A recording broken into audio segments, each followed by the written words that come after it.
একদিকে গতকাল team India খুব খারাপভাবে হারল, আরেকদিকে কেকেআর ম্যানেজমেন্ট একটা নতুন ট্যালেন্ট দেখতে পেল। সেটা হচ্ছে ইংল্যান্ডের জশ টাং। দেখো বন্ধুরা, কেকেআরের কাছে তো এই মুহূর্তে বোলিং খুব সীমিত। মুজারবানিকে তারা তাড়াবে, তার সাথে সাথে বৈভব অরোরাকেও তারা তাড়াবে। কিন্তু এই Josh tongue, right arm medium fast এই বোলারটাকে যদি কেকেআর টিমে নেওয়া যায় তাহলে কিন্তু খুব ভালো হবে। কারণ আমরা তার 4 ওভারের স্পেলে কালকে কী দেখলাম।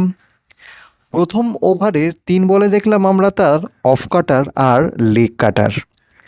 তারপরের 3 বলে দেখলাম আমরা স্লোয়ার। তার দ্বিতীয় ওভারে আমরা দেখলাম তার সুইং। কন্ডিশন কিন্তু সানি ছিল, সানি ওয়েদারে কিন্তু সুইং করানো খুবই কঠিন, কিন্তু এই বোলারটা ইংল্যান্ডের লাগাতার সানি ওয়েদারেও সুইং করাচ্ছিল। থার্ড ওভারে আমরা দেখলাম তার variation, of cutter, leg cutter, slower, yorker. যখন একটা পুরো বোলার লেগ সাইডে 4খানা ফিল্ডার লাগিয়ে যদি কন্টিনিউ লেগেই বল করে থাকে আর অফে ব্যাটসম্যানকে খেলতেই দিচ্ছে না, তাহলে বুঝতে হবে যে সেই বোলারটার কাছে কতটা কন্ট্রোল আছে।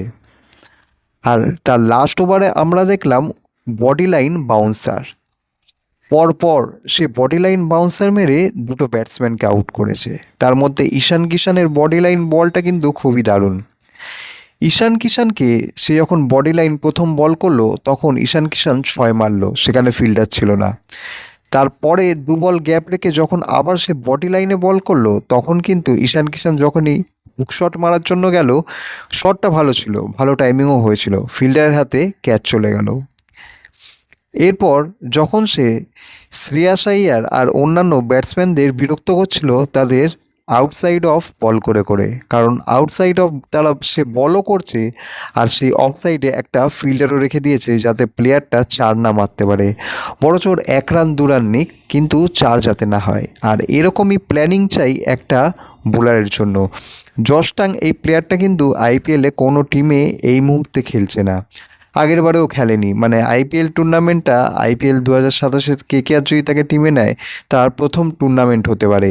যেহেতু তার ট্যালেন্টটা এই মুহূর্তে ওয়ার্ল্ড ক্রিকেট তেমন দেখেনি, তাই কেকেআরের উচিত খুব কম দামে প্রায় 50 থেকে 70 লাখে এই প্লেয়ারটাকে নিজের টিমে নিয়ে নেওয়া।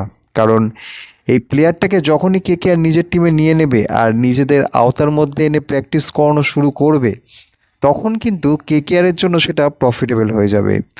কারণ এই হিডেন ট্যালেন্ট যতক্ষণ না কেকেআরে আসছে, কেকেআরের বোলিং কিন্তু শুধরাবার নয়।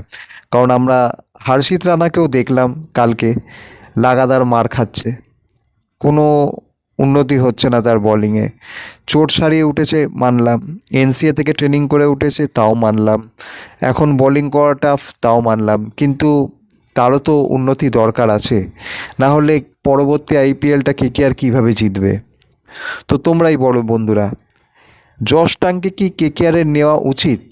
আর এই বোলারটার মধ্যে যে ট্যালেন্ট আছে সেটা কি কেকেআর পরবর্তী আইপিএলে ইউজ করতে পারবে? আর কত টাকাতেই বা জশ টাংকে কেকেআর কিনতে পারে বলে তোমাদের মনে হয়?